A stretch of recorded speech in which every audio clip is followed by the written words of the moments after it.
is the only player in the history of the WNBA to achieve those numbers or better. Now, here's the deal. I get what she's saying. See, I used to think dominant was, hey, man, Will Chamberlain had 50 and 25, or somebody had 30 and 20 rebounds. But now, post-Magic, Larry, et al. Era, dominant must include assists. He's pretty dominant. And frankly, here's even worse. If you watch the game, if you've ever been to a game, no. She's not only dominant, she dominates. She dominates the ball, dominates the other team's thought, dominates her own team's thought, dominates the crowd, dominates the entire area of the arena. It's been one of the most overall inside and outside of the WNBA dominant performances in the history of the WNBA. In fact, I would argue in total, sales, interest, ticket sales, jersey sales, publicity, people around her going nuts. Probably one of the most dominant summers we've ever had of anybody post McGuire and Sosa. Maybe Judge a year or two ago, but baseball seems to have fallen in the back of our consciousness despite great crowds on a Tuesday night at most ballparks. Anyway, I digress.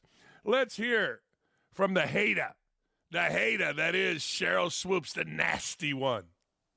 If we had a number, if we would have said, when we're talking about dominating with Caitlin Clark, what would those numbers have? What was the numbers? It would have been a scoring number.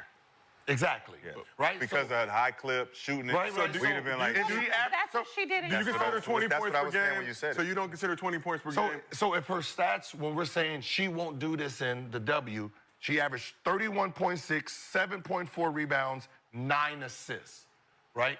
Did anyone expect her to do that in WNBA? Those three? No. Right? So she didn't do that. No.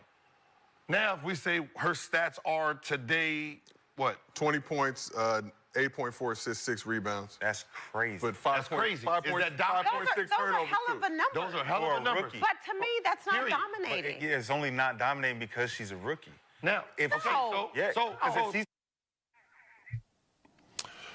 Yeah, that's the world of media we live in. 5 guys talking, trying to be cooler than the other. To me, that's not dominating. Look, I get it. And I'll also say this. I try to be fair on this show. If it was anybody other than Sheryl Swoopes, would be like, oh, okay. But you got to have equity, right? Yeah, Sheryl Swoopes has equity in hating on Caitlin Clark. You know, she's been there, done that, keeps doing it. And it's not only about basketball. It's about her relationships with other players or perceived relationships with other players. You know, if somebody else said, I don't think that's dominating. I think dominating, you know, somebody my age said, I think dominating is 25 points, 28 rebounds, and 12 blocks, whatever. Back in the day, that was it. But look, it's Sheryl Swoopes. And we all understand. Well, let me read to you. Nobody was talking about Sheryl Swoopes before the WNBA season started. This is what I'm talking about right here. But she's figured out a way to jump back into the spotlight for the first time since retiring in 15 years.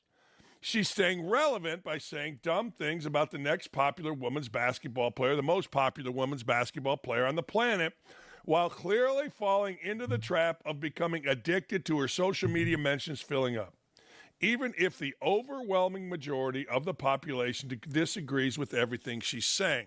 See, I don't have... Let me stop real quick.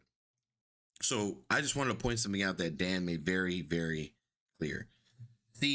When it comes to Sheryl Swoopes, Sheryl, you have a track record of hating on Caitlin Clark. You have a track record of disrespecting her, lying, making false statements. So whenever you say about Caitlin Clark, you already have this bubble around you, which people just want to pop. They want to pop it. They don't really like you because you have a track record of disrespecting their favorite athlete. That's not going to sit well. So anytime you say anything, it can sound as genuine as you want. It could sound sincere, genuine, whatever word you want to use. But guess what? The media and the fans have already heard. We've seen multiple videos and heard your podcast and saw your tweets and saw your responses to tweets. You scream, hate her. You scream, I'm black, I'm going to support black, and that is it.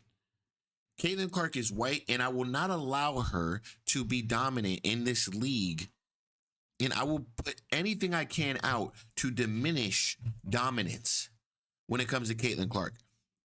Because, as Dan stated, Caitlin Clark is dominating.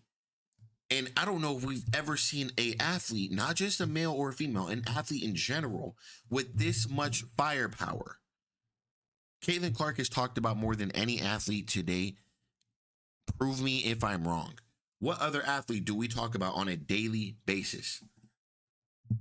And I am talking about any network. I'm talking about ESPN. I'm talking about CBS. I am talking about Undisputed. I am talking about Dan, Outkick. I am talking about Stephen A. I'm talking about Nightcap. I'm talking about The Herd. I'm talking about Speak. I'm talking about whatever you can think of. We talk about, well, maybe football's up now, but we still talk about Caitlin Clark. I would say Shador Sanders, Coach Prime, they're up there. They get a lot of coverage, but I wonder why. I wonder why.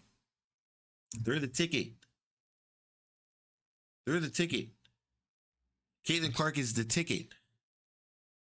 But we have people like Sheryl Swoopes trying to diminish everything that she's accomplished and everything that she's doing in this league by giving your smart ass remark takes any chance you get, especially on Gil's Arena. It's almost like they told her to go in there and do it on purpose. And so, like I said, anytime we see you, we might listen, but at the end of the day, we're already going to be like, you know what? You're a hater. We already have it in our head to ready to say that. You don't like Caitlin Clark and you're a hater. Because it's based off everything you've done up to this date. Everything you've said. And you still haven't came out and just put it in the air and said, yes, you know what? That is the case. I don't like Caitlin Clark. But instead, you want to continue to give these runaround answers, and then every time you want to sit there and justify on Gil's Arena and make it a point that you said this and you said that and you didn't mean it in this way. But that goes back to you doing something previously in the year, and that's going to stick with you, especially when it comes to Caitlin Clark. It's going to stick with you, Sheryl Swoopes. It's not going away. It's not going to be forgotten. These fans are not forgetting anything. They remember exactly what you said and exactly what you did and exactly what you typed on Twitter. So this is just, it's draining in a way that now you're going to have Sheryl Swoopes and now you're going to have a community listen to Sheryl Swoopes. And now they're going to say, oh, well, Caitlin Clark's not as dominant as we think. She's not more dominant than Candace Parker, because that's pretty much what Sheryl Swoopes was saying. Although Caitlin Clark's stats are pretty much better than Sheryl Swoopes when she was an MVP of this league. So how does that work? Please, somebody explain how that works. How does the rookie have better stats than you when you were an MVP in this league, but she's not dominant? So Sheryl Swoopes, you're not dominant. So your MVP was fluff because you're not dominant. You're not the most valuable player. At least with Caitlin Clark, this goes back to what is valuable player? What does most valuable player mean? In my eyes, Caitlin Clark wins. She is the most valuable player to this league, to any part of women's basketball. Caitlin Clark is bro, she's like, I don't even know how to put it, bro. Caitlin Clark is like gold. But nobody wants to accept it. Why? Why? And I ask myself, and I think about this, and I'm on Twitter sometimes, and I'm like, dude, it's like seconds after seconds after seconds. It's not even like minute, 4 minutes, 5 minutes. It's second after second after second. Either Angels fans, either Caitlyn's fans. Now they're going mad at. Now Angels fans saying Caitlyn Clark isn't shit. Caitlyn's fans saying you're not shit. It's just crazy, bro. I've never seen something like this in the past 15 years. Nothing. So yeah, man, Caitlyn Clark, I would say her year has been dominant. And slight, like, there's nothing less than that. We haven't had a year like this. The WNBA has never had a year like this. This is dominant.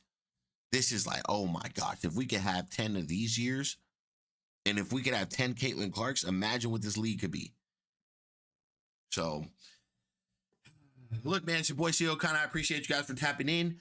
Welcome to the channel. Welcome to Game Day Network. I will be on here a lot. I appreciate you guys. I'll be covering all type of content. We have a lot of college football coming up this weekend, and stay tuned, man. I will drop some videos tomorrow, and I have a big day for Sunday. Until then, I appreciate you guys. I was gonna let you guys know for Sunday, I'm gonna be live, but just probably on Game Day Uncut. Okay. Besides that, I'm gonna catch you guys in the next video. You guys have a good day. Welcome, and I'm out.